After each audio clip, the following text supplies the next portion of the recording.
My name is Lila, and this story began on a quiet night when I could not sleep. It was late. The house was silent. The air felt heavy and still. I was lying in my bed, looking at the ceiling. I remember I felt strange that night. I did not know why. I just could not sleep. Then I heard it. A voice. Soft, low, almost like a whisper. Lila. My heart stopped. It was my stepfather. He was in the next room. At first, I thought he was calling me. Maybe he needed something. Maybe he was sick. I sat up in my bed. I listened again. Lila. But something felt wrong. The way he said my name, it was not normal. It was not how he usually spoke to me. His voice sounded different, slow, sad, almost like he was remembering something. I didn't understand.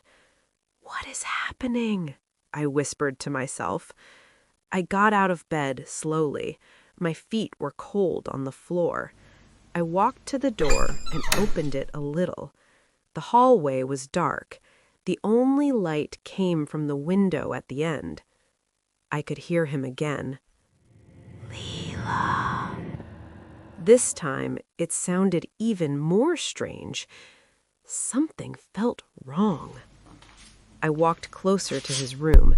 My heart was beating fast. I didn't know why I was afraid. He had never hurt me. He was always calm, always quiet. But that night felt different. I stood near his door.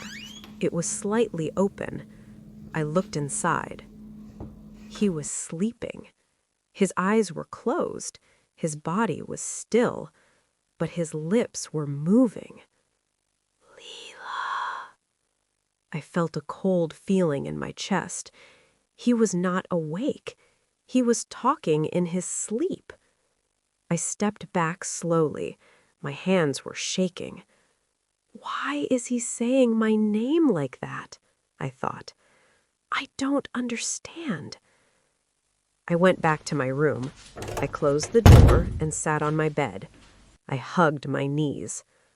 Something felt wrong. That was the first time, but it was not the last. The next day, everything felt normal again. My mother was in the kitchen. She was making breakfast. She smiled when she saw me. "Good morning, Lila," she said. Her voice was warm, safe. I smiled back, but it felt a little weak. "Good morning," I said. My stepfather was at the table. He was drinking tea. He looked calm, like always. "Morning," he said. His voice sounded normal. I looked at him carefully.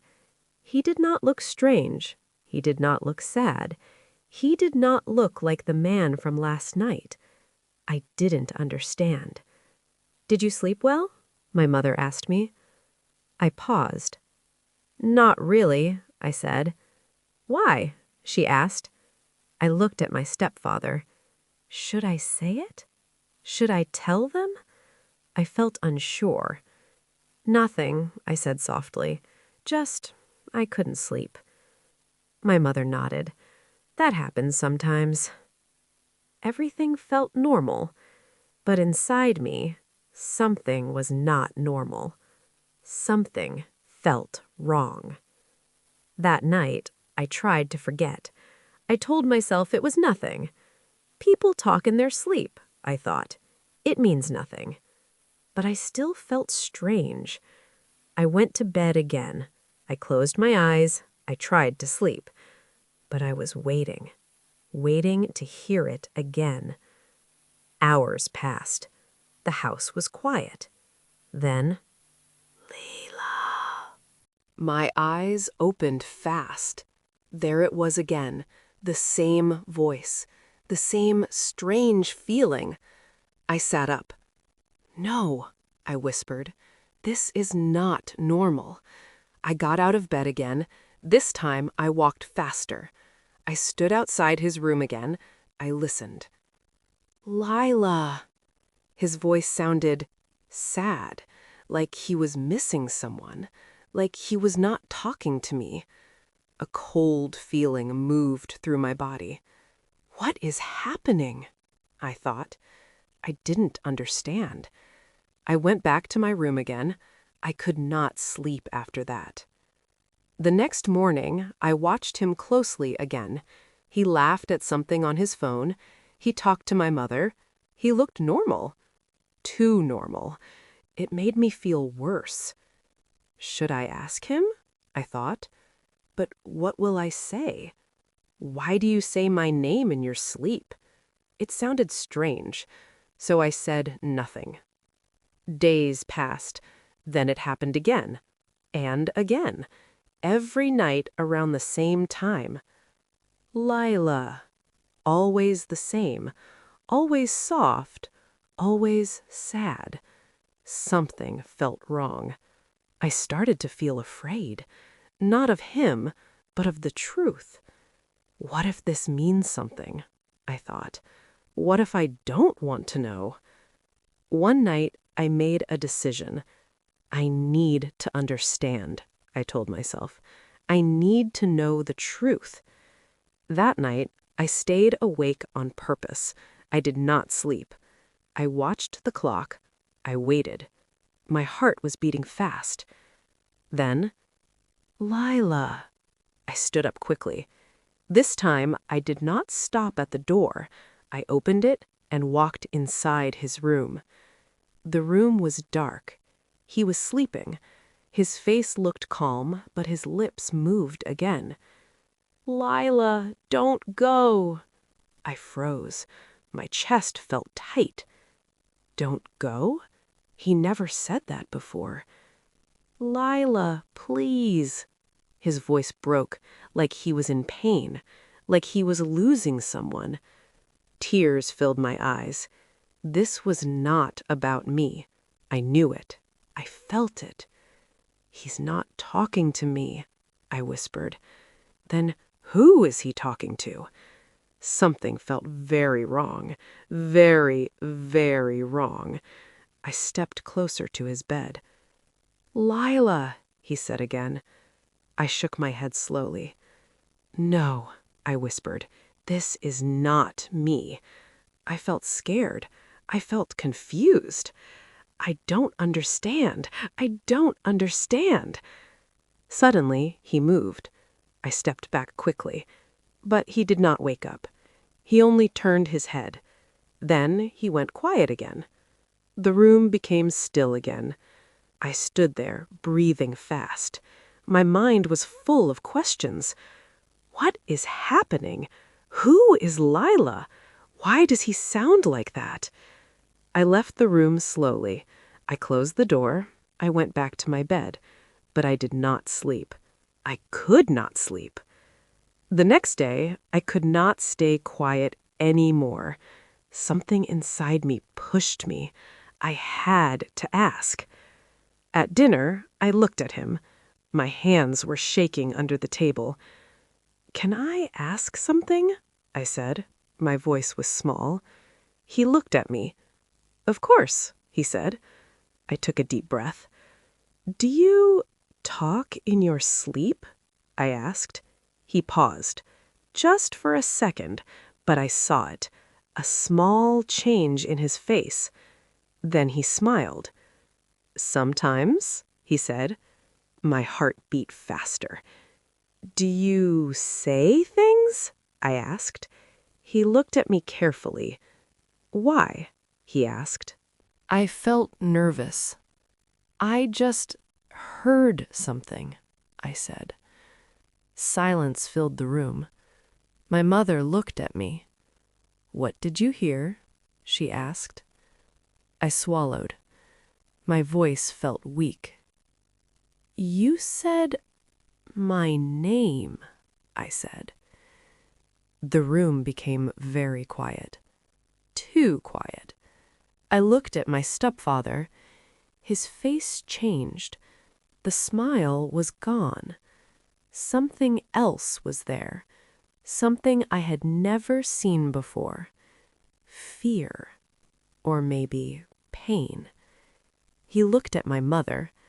My mother looked at him. No one spoke. My heart was racing.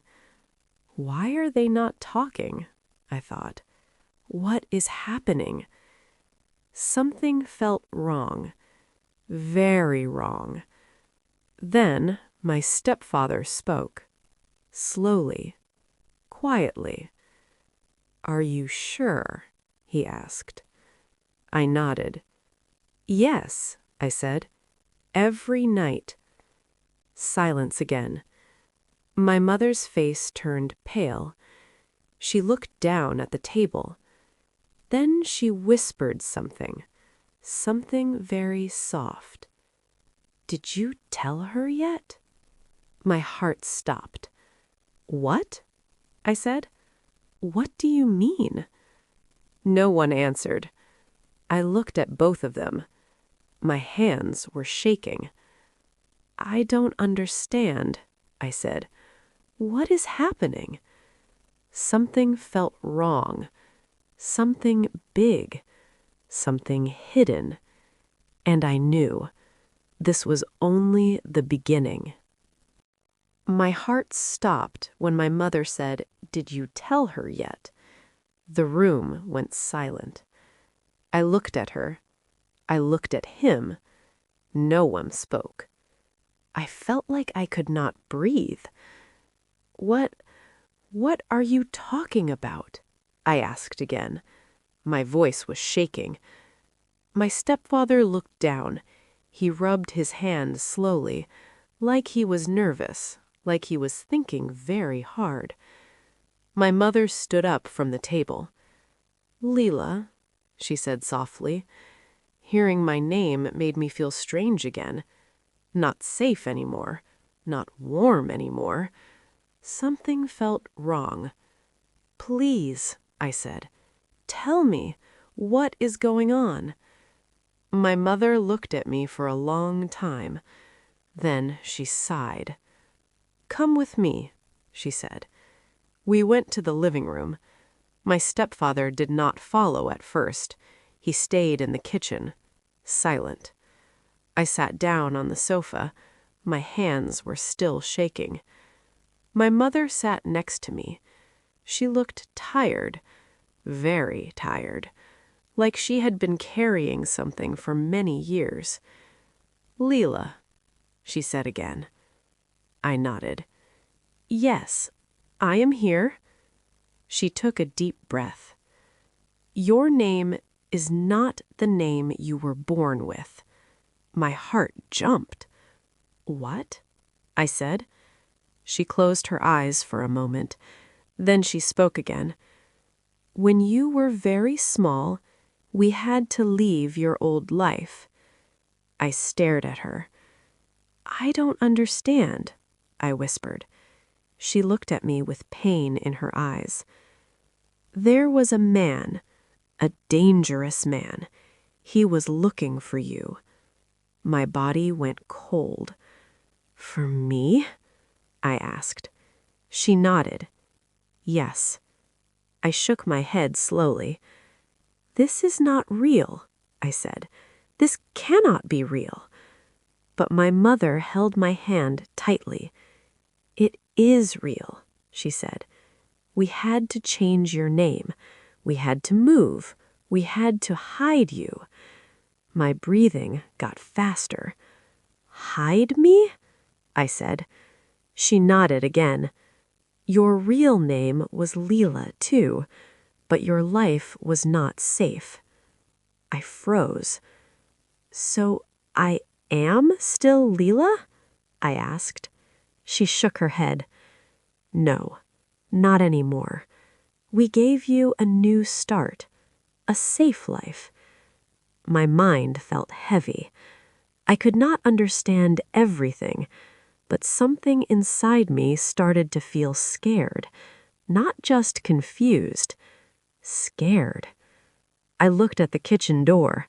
My stepfather was still there. Why does he say my name in his sleep? I asked. My voice was small. My mother looked down. Then she whispered, because he knew the old Lila. My heart stopped again. What? I said. She looked at me. Before we met him, he had a connection to your past life. I felt dizzy. I don't understand, I said again. I don't understand anything. At that moment, my stepfather walked into the room. He looked at me. His eyes were red. Not angry, not cold, just sad. Deeply sad. I'm sorry, he said quietly. I stepped back a little. Tell me, I said. Tell me everything. He sat down slowly. Then he spoke. When I was younger, he said, I knew a girl named Lila. My chest tightened. She was not you, he added quickly. I stared at him. But she had your name, he continued, and when I sleep, sometimes my mind remembers her voice. I felt confused again.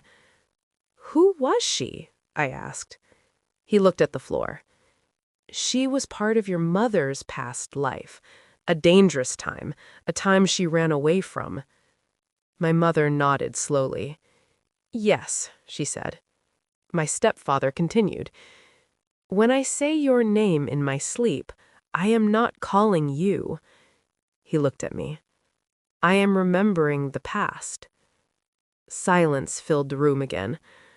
I felt like the world was not real. Everything I believed felt broken. But why does it feel like you are calling me? I asked. He shook his head. Because your name brings back memories, strong ones. I looked at my mother. Why didn't you tell me? I asked. Her eyes filled with tears. Because I wanted you to live without fear, she said. But now I am afraid, I whispered. My voice broke. The room became quiet again. No one spoke for a long time. Then my mother said something very softly. There's something else you should know. My stomach dropped. What now? I asked. She looked at me carefully. The man who was looking for you, he may still be out there. My body went cold. No, I whispered. She nodded. We changed everything to protect you. Your name, your school, your life. I felt like I could not sit still. I stood up. This is too much, I said. I don't understand any of this. My stepfather stood up too. He stepped closer slowly. Listen to me, he said gently. You are safe here. I shook my head. How do I know that? I asked. He paused. Then he said, because we never stopped protecting you. My eyes filled with tears. I just wanted a normal life, I said. My mother came closer and hugged me. I know, she whispered. I did not push her away, but I did not feel calm either. My mind was still full of questions. That night, I could not sleep again. But this time, it was different. I was not only afraid, I was thinking about everything. About my name, about my past, about the voice I heard in the night. Lila. Now it did not feel like a ghost. It felt like a memory. A broken piece of a life I never knew. I lay in bed, staring at the ceiling again. What if everything they said is true? I thought. What if my life was changed to save me? I closed my eyes, but I still heard his voice in my mind. Not calling me, not hurting me, just remembering, softly. Lila. And for the first time, I understood. Something felt wrong before, but now something felt real. The next morning, my mother made breakfast, like always. My stepfather sat at the table, like always, but everything felt different. I looked at them, and I did not feel like a child anymore. I felt like someone who had found a missing piece of herself, but also lost something too, my old certainty, my simple world. Now, everything was bigger and heavier, but also clearer. I took a deep breath. "I don't know everything yet," I said. They both looked at me. "But I want to understand," I said. My mother nodded with tears in her eyes. "We will tell you everything," she said. My stepfather added softly, "Little by little." I nodded. That was enough for now. Not perfect, not simple, but real. And sometimes that is how truth begins. Slowly, painfully, but honestly. Sometimes the truth is not what we expect. Sometimes fear comes from not knowing. And sometimes our identity is shaped by protection we did not understand before. We are stronger when we face life together, even when the truth is painful. Thank you for listening. If you enjoyed this story, please subscribe for more emotional English learning stories. Keep learning, keep growing, and see you in the next story.